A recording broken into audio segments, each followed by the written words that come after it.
முன்னாள் ராணுவ நம்ம இந்து சமயத்தில் மக்களுக்கு அன்னைக்கு பணி செய்து அதுக்கு நிறைய ஆன்மீக பணிகள்லாம் செஞ்சு வராது. எனக்கு ரொம்ப இவங்கள இன்னைக்கு பெற்றெடுக்கும். இது எதுக்குன்னா இப்போ இன்னைக்கு ஒரு அவசரமான இந்தியாவுக்குள்ள இருந்துடும். அதாவது இந்தியா பாகிஸ்தான் போகிறது இவங்கள்ட்ட கேட்டால் நமக்கு என்னன்னு முழுமையாக நமக்கு தெரிஞ்சு வைக்கும். ஏன்னா இவங்க இந்திய ராணுவத்தை 18 வருஷம் பணியாற்றிருக்காங்க, அதுவும் தரைப்படையில் பணியாற்றிருக்காங்க. அவரை பற்றி இன்னைக்கு உங்களுக்கு நான் அறிமுகப்படுத்தி அவங்களோட என்ன சொல்றாங்க நம்ம கேட்போம். ஐயா வணக்கம். வணக்கம் சார். வணக்கம். உங்களை பற்றி சொல்லுங்க. நான் என்னுடைய பேர் கோவி.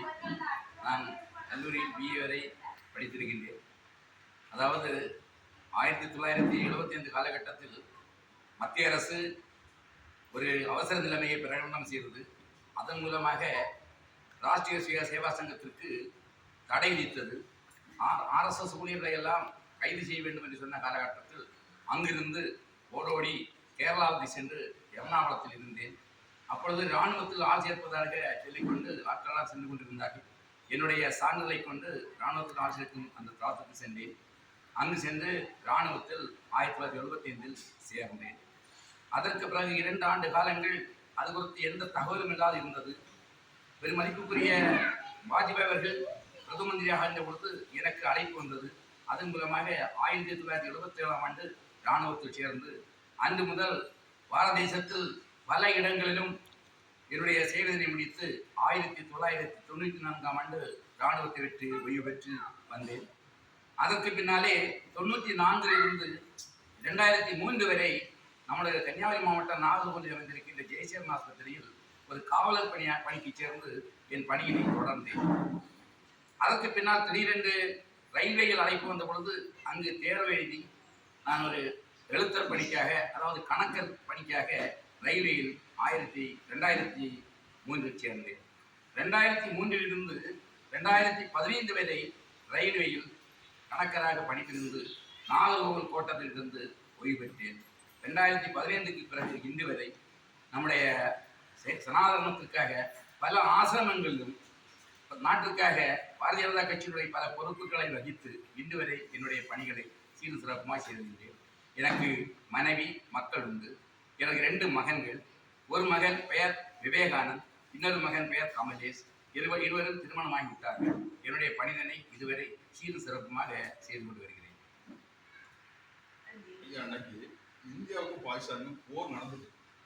ஆரம்ப காலத்தில் இந்த நாட்டினுடைய நிலைமை என்ன, இந்தியாவும் பாகிஸ்தானும் என்ன பிரச்சனை, அதை பற்றி உங்களுக்கு தெரிஞ்ச கருத்தை சொல்லுங்க. எல்லாருக்கும் பிரச்சனைன்னு தெரியும், ஆனால் ஏன் பிரச்சனைன்னு தெரியாது, கொஞ்சம் விளக்கம் சொல்லுங்க. அதாவது நம்முடைய நாடு 1947க்கு முன்னால் ஆங்கிலேயனுக்கு அடிமைப்பட்டு கிடந்தது.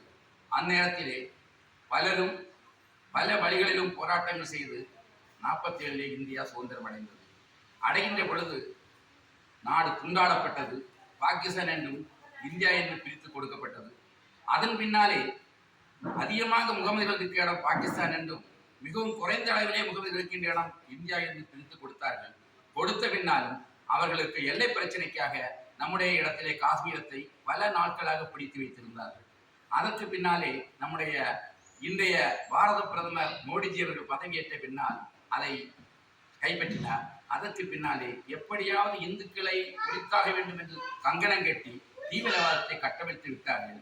அதன் காரணமாக இம்மாதம் சில நாட்களுக்கு முன்னால் காஷ்மீரத்திலே சுற்றுலா சென்ற பயணிகளை இந்துக்களா என்று கொல்லி அது ஆண்களை மிகவும் பரிசோதனை செய்து அவர்களை சுட்டுக் கொண்டார்கள். 26 இந்து ஆட்களை. அதனாலே பாரத பிரதமர் மிகவும் கோபம் கொண்டு பழிக்கிப்பழி ஆக்கி தீர வேண்டும் என்கின்ற முறைமையிலே மிகவும் கோபம் கொண்டு இன்றைய தினம் போருக்கு தயாராகி சின்ன சிறு போராக நடந்த தீவிரவாதத்தை ஒழிக்க வேண்டும் என்கின்ற முயற்சியிலே சீர சிறப்புமாக நம்முடைய நரேந்திர மோடிஜி அவர்கள் இன்று உழைத்துக் கொண்டிருக்கின்றார். போர் ரொம்ப அவசரமா போயிட்டு இருக்கு. திடீர்னு போருக்கு ஆள் தட்டுப்பாடா இருக்கு. இங்க முன்னாள் ராணுவ வீரர்லாம் அதை பொறுத்த மட்டில் எனக்கு இந்த 71 வயது முடிகின்ற தருவாயில் இருக்கின்றது.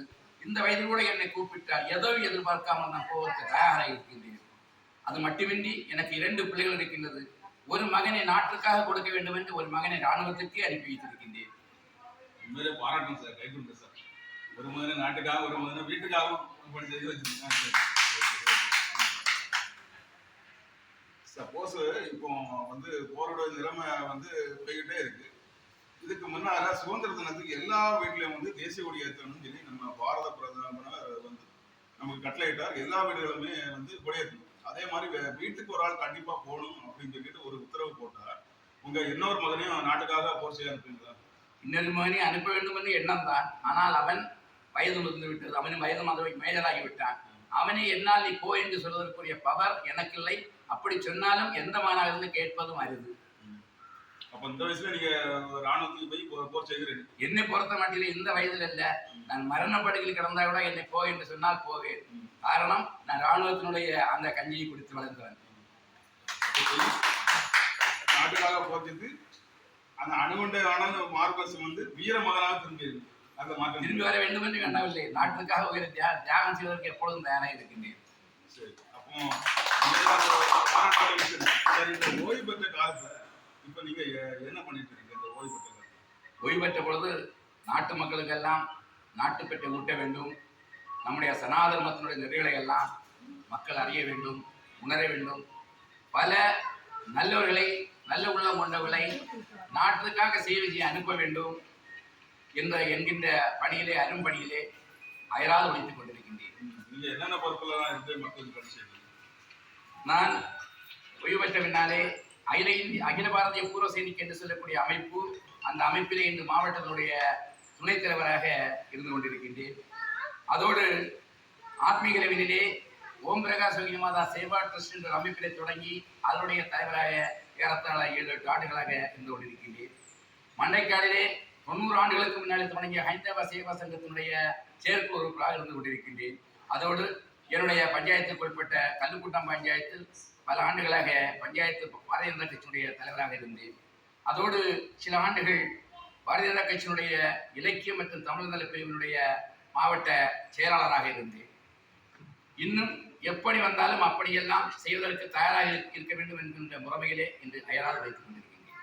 இன்னைக்கு நம்ம மோடி அரசு எப்படி ஆட்சி செய்வது நம்ம பாரத மக்களுக்கு அந்த பணியை மோடி அரசை பற்றி குறிப்பிடுங்கள். நான் பார்த்ததை நம்முடைய நாட்டை எத்தனையோ பிரதம மந்திரிகள் ஆட்சி இருக்கின்றார்கள். அவர்களெல்லாம் இன்று போய்விட வேண்டும் என்று சொல்லக்கூடிய முறைமையிலே ஆட்சி செய்கின்றார்கள். ஆனால் பாரத பிரதமர் நரேந்திர மோடிஜியை பொறுத்தவரையில் இன்று போல் இந்த நாடு என்றும் வளர வேண்டும், தாளக்கிடப்போல் மேலே வர வேண்டும் என்று சொல்லக்கூடிய முறைமையிலே அயல் நாட்டவரெல்லாம் நம்மை பார்த்து அஞ்ச வேண்டும்.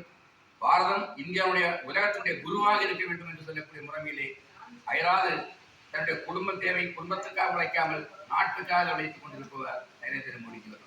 உண்மைதான். அதாவது இப்போ மோடி ஆட்சி வந்தவுடனே இந்து மக்களை காப்பாற்ற வந்துட்டாங்க. ஆனால் உண்மையிலே மோடிஜி வந்து இந்துக்கள், கிறிஸ்தவர்கள், முஸ்லீம்கள் அத்தனை மதத்தவர்களும் எல்லாம் நம் மக்கள் இந்தியர்கள் அந்த உணர்வோடு அவருக்கு பாதுகாத்து வர்றாங்க. அதுதான் உண்மை. என்னோட நம்ம தாய்நாட்டு மக்களுக்கும் தாய்நாட்டுக்கு நீங்க என்னென்ன சொல்ல வரீங்க? அதாவது நம்முடைய தாய்நாடு இந்தியா, நாம் தமிழகத்தில் இருக்கின்றோம். இருந்தாலும் கூட நம்முடைய மொழிக் கொள்கையை பொறுத்த மட்டில் எல்லா மொழிகளும், அதாவது நம்முடைய பாரத மொழியாக இருக்கக்கூடிய ஹிந்தியினை கட்டாயம் நாம் படித்தாக வேண்டும். படித்தால்தான் நாம் கும்பிடி கொண்டு விட்டு அங்கே மாற்றி செல்லும் போது அங்கெல்லாம் நாம் சகஜமாக வளைவிட வாழ்ந்திட வழிவகுக்கும் என்று சொல்லிக்கொள்கிறேன். அதனாலே நமக்கு மும்மொழி கொள்கை கட்டாயம் வேண்டும். இந்து மதத்துக்கும் நம்ம இந்து மக்களுக்கும் என்ன சொல்லுவது? இந்திய இந்து மக்கள் ஏதோ ஆலயத்திற்கு செல்லுகின்றார்கள், ஆலயத்தில் வழிபடுகின்றார்கள், செல்லுகின்றார்கள், அவ்வளவுதான். ஏன் வழிபட்டோம், எதற்காக வழிபட்டோம், ஏன் ஆலயத்தை சுற்றி வருகின்றோம் என்பதெல்லாம் அறியாமல் தொழுது செல்கின்றார்கள். ஆகையினால் என்னுடைய வேண்டுகோள், ஒவ்வொன்றையும் பற்றி அறிய வேண்டும். ஏன் ஆலயத்திற்கு செல்ல வேண்டும், என்ன ஒழுகலாறுகளை பின்பற்ற வேண்டும், என்ன கட்டுப்பாடு நடந்து கொள்ள வேண்டும், என்ன ஒழுக்கத்தோடு இருக்க வேண்டும் என்பதையெல்லாம் இந்து மக்கள் அறிந்து கொள்ள வேண்டும். அப்படி அறிந்து கொண்டால்தான் ஒரு மனிதனாக வாழ்வதற்கு உகந்ததாக அமையும் என்பது என்னுடைய பற்றி கொஞ்சம் சொல்லுங்க. அந்த உங்க ஆண்கள் பற்றி உங்க வீட்டில் எப்படி ஆதரவாங்க? உங்களுக்கு கம்பர் வீட்டு கட்டுவதை கைப்பாடும் போது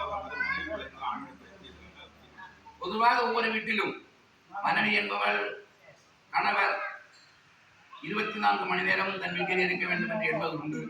அதே போல என் மனைவியும் எண்ணுவது உண்டு. இருப்பினும் கூட என்னுடைய இந்த பொது பணியிலே தலையிடக்கூடாது என்று என் மனைவிக்கு கட்டளையிடுகின்ற காரணத்தினால், அதுவும் என் மனைவி அவ்வளவு படித்து பட்டம் பரவலாக இருக்கின்ற காரணத்தினால் யான் சொல்லுகின்ற சொல்லை அப்படியே கேட்டு செல்வதற்கு விடை கொடுக்கின்றால் நானும் என்னுடைய ஆத்மீய பணியை தொடர்ந்து வருகின்றேன். அதுபோல எனது பிள்ளைகளும் இதற்கு தடை நிற்பதில்லை.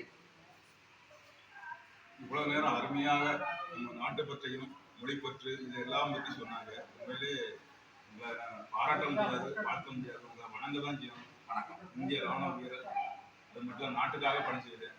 உங்களை நான் மட்டும் இல்லை, எல்லாருமே வணங்க தான் செய்யணும். ராணுவ வீரருக்கு நாம் எல்லாருமே நன்றி கடனும் ஒரு வணக்கம் செலுத்தக்கூடிய கடமை எல்லாரும் பெற்றிருக்கோம். ஏன்னா இன்னைக்கு நம்ம எவ்வளவுதான் பாதுகாப்பா இருந்தாலும் இன்னைக்கு ஒரு நாட்டோட வளர்ச்சிகள் எல்லா விதத்தையும் பாதுகாக்கிறதுக்கு அந்த ராணுவ வீரர்கள் கலந்துட்டாங்க. அதனால அவங்களுக்கு என்னைக்கும் எல்லாரும் ஒரு மரியாதை செலுத்தி எங்க சென்றாலும் அவங்களுக்கு ஒரு வணக்கம் செல்லக்கூடிய கடமை நான் எடுத்துக்கொள்ளணும் அப்படிங்கிறது அந்த பதிவுல சொல்லுவேன். வணக்கம்.